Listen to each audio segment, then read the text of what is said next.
ကဘာထိတ်တန်းဘောလုံးကလပ်တစ်ခုရဲ့အောင်မြင်မှုနောက်ွယ်မှာတကယ်တမ်းဘာတွေရှိနေလဲနီးပြူဟာတွေလားဒါမှမဟုတ်နမဲကြီးကစားသမားတွေလားဒီတစ်ခေါက်မှာတော့ Manchester United ရဲ့ယဉ်ကျေးမှုကိုအဓိကပုတ်ခုနေဦးရဲ့အတွေးခေါ်တွေနဲ့တစင်အတွင်းကြကြလေ့လာကြည့်ကြရအောင်ပါ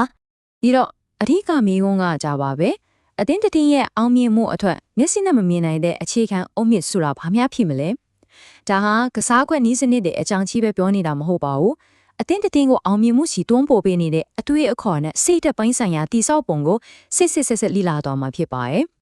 ဒီလေလာမှုမှာရှူးထောင်နှစ်ခုကိုယဉ်ပြီးကြည့်သွားမှာပါတစ်ဖက်မှာအသင်းရဲ့အခြေခံအုံမြင့်ကိုချပြီးနေတဲ့အတွေ့အကြုံရင်းနီးပြရဲ့အမြင်နောက်တစ်ဖက်မှာတော့အဲ့ဒီအုံမြင့်ပေါ်မှာအောင်မြင်မှုတွေကိုတိဆောက်နေတဲ့စီကံကောက်လာတဲ့လူငယ်ကျဲပွင့်တူရဲ့လက်တွေ့ကျင့်သုံးမှုပဲဖြစ်ပါတယ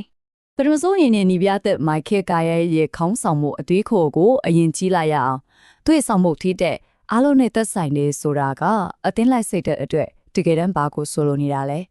ကားရဲ့ဒီစကားကသူ့ရဲ့ယုံကြည်ချက်ကိုတကယ်ကိုထင်ဟပ်နေတာတယ်သူယုံကြည်တာကအသင်းလိုက်စိတ်တဲ့အမှန်ဆိုလားအောင်ပွဲခံချိန်မှာပေါ်လာတာမျိုးမဟုတ်ပဲအခက်ခဲတွေကိုအတူတူရင်ဆိုင်ကြိုလွှားချိန်မှာပို့ပြီးခိုင်မာလာတယ်ဆိုတာပါပဲဒါဟာတကယ်စီးလုံးညီညွတ်မှုကိုတိဆောက်တဲ့နီလန်လို့သူကဆိုလိုတာပါကားရဲ့နီလန်ကိုဒီအဆင့်3ဆင့်နဲ့အချင်းချောင်းပြီးပြောလို့ရပါတယ်သူ့အတွက်တော့ကစားသမားတွေနဲ့ရင်းရင်းနှီးနှီးဆက်ဆံရေးဒီစောက်တာကပထမအဆုံးအချက်ပါအဲ့ဒီကနေမှအဖွဲအလိုက်စိတ်တက်ကိုမွေးမြူပြီးအရေးကြီးတဲ့အချိန်တွေမှာစိတ်ခံစားချက်တွေကိုအပြုသဘောဆောင်တဲ့စွမ်းအားအဖြစ်ပြောင်းလဲအသုံးချနိုင်မှာဖြစ်ပါတယ်သူ့ရဲ့အတွေးခေါ်မှာဘသူကိုမှချမထားဘူးဆိုတာကအဓိကပါပဲအဓိကကစားသမားဖြစ်ဖြစ်အရန်ခုံကစားသမားဖြစ်ဖြစ်ဝန်ထမ်းတွေဖြစ်ဖြစ်လူတိုင်းဟာအသင်းရဲ့အရေးပါတဲ့အစိပ်ပိုင်းတစ်ခုလို့ခံစားရမယ်ဒီလိုစုပေါင်းပိုင်းဆိုင်မှုဆိုရဲ့ခံစားချက်ကပဲအသင်းရဲ့စွမ်းဆောင်ရည်ကိုအမြင့်ဆုံးထိတွန်းတင်ပေးနိုင်တော့ပါကဲအခုနီးပြရှူထောင်းကနေကစားသမားရှူထောင်းကိုပြောင်းကြည့်ရအောင်ဘင်ဂျမင်ရှက်ရှ်ကိုရဲ့ခင်မီပြီးအင်မတန်စီကန်းကြီးတဲ့သူ့ရဲ့အားကစားသမားဘဝဖြစ်စဉ်ပုံတွေကိုလေ့လာကြည့်ကြရအောင်ရှက်ရှစ်ကိုရဲ့နေရှင်လုံးဆောင်မှုတွေကိုကြည့်လိုက်ရင်သူဘယ်လောက်တောင်စနစ်ချလဲဆိုတာထင်နေတာပဲလေ့ကျင့်ရေးကွင်းထဲမှာချီးပဲမဟုတ်ဘူးနော်သူ့ရဲ့တနေ့တာလုံးဟာစိတ်ပိုင်းဆိုင်ရာနဲ့ရိုးပိုင်းဆိုင်ရာအကောင်းဆုံးဖျောက်ပင်စမှုတွေနဲ့ပြည့်နေတယ်။ဒါဟာကန်တရားကိုပုံအပ်တာမဟုတ်ပဲအောင်မြင်မှုကိုသိပ္ပံနေကြတိစောနေတာနဲ့တူပါတယ်။ရှက်ကိုရဲ့ဘောလုံးသမားဘွားအစကတော်တော်လေးကိုအံ့ဩစရာကောင်းပါတယ်။ကိုသမားနေရာကနေပြင်းစရာကောင်းတယ်ဆိုပြီးနောက်ဆုံးတိုက်စစ်မူထူလာတဲ့သူ့ရဲ့ခရီးကမငယ်လေးကဒီကသူ့မှာရှိတဲ့တက်ကြွမှုနဲ့ပြောင်းလဲလို့စိတ်ကိုဖော်ပြနေရပေါ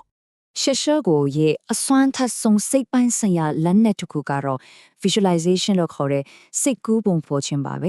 ဒါဟာအောင်မြင်ခြင်းတဲ့အရာကိုစိတ်ထဲမှာအသေးစိတ်ကြိုတင်မြင်အောင်ပြီးလေ့ကျင့်တာပါဥပမာပွဲမစခင်မှာဂိုးသွင်းတဲ့ပုံရိပ်ကိုအကျဉ်းချင်းမြင်အောင်လေ့ကျင့်တာမျိုးပေါ့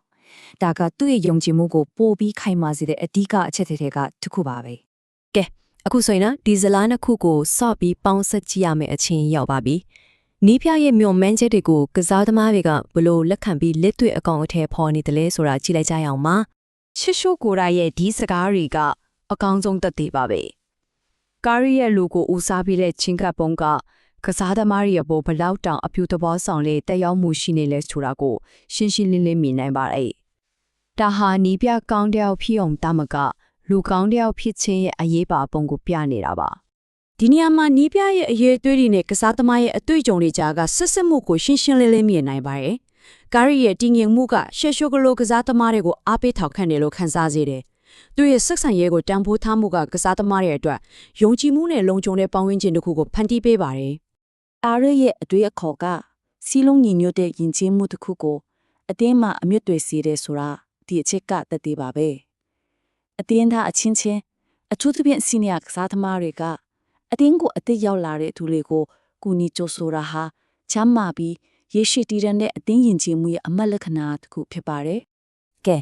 အဆုံးမသက်ခင်မှာအထူးကအချက်တွေကိုပြန်ချုပ်ပြီးအနာဂတ်အတွက်ဆိုင်းစားစရာမိခွန်းတစ်ခုနဲ့နေကုန်းချုပ်လိုက်ကြရအောင်။ဆိုတော့အထူးကအချက်ကရှင်းပါတယ်။တကယ်အောင်မြင်မှုဆိုတာတနေရာတွေကလာတာမဟုတ်ပါဘူး။ခေါင်းဆောင်ပိုင်းကချမှတ်ပေးတဲ့လူသားဆန်တဲ့လမ်းညွှန်မှုနဲ့ကစားသမားတွေရဲ့တူးချင်းစီကံကြီးမားတဲ့စ조사အားထုတ်မှုဒီရှုထောင့်တစ်ခုပေါင်းစည်းညီညွတ်သွားတဲ့အခါမှာတကယ့်ကိုအစွမ်းထက်တဲ့အသိဉာဏ်ကျေမှုတစ်ခုဖြစ်ပေါ်လာတာပါဒီမေးခွန်းကတော့အားလုံးအတွက်စဉ်းစားစရာတစ်ခုပါပဲစိတ်ပိုင်းဆိုင်ရာရောရုပ်ပိုင်းဆိုင်ရာပါအကောင်းဆုံးပြင်ဆင်ထားတဲ့ကစားသမားတွေနဲ့သူတို့ကိုလူသားတယောက်အနေနဲ့နားလည်ပေးနိုင်တဲ့ခေါင်းဆောင်မှုမျိုးပေါင်းစပ်လိုက်ခြင်းဟာခေတ်သစ်ဘောလုံးလောကရဲ့ အောင်မြင်မှုပုံတင်ကြီးအသစ်ဖြစ်လာနိုင်မလားဒါကတော့တကယ်ကိုစိတ်ဝင်စားစရာကောင်းတဲ့အနာဂတ်ကိုညွှန်ပြနေတယ်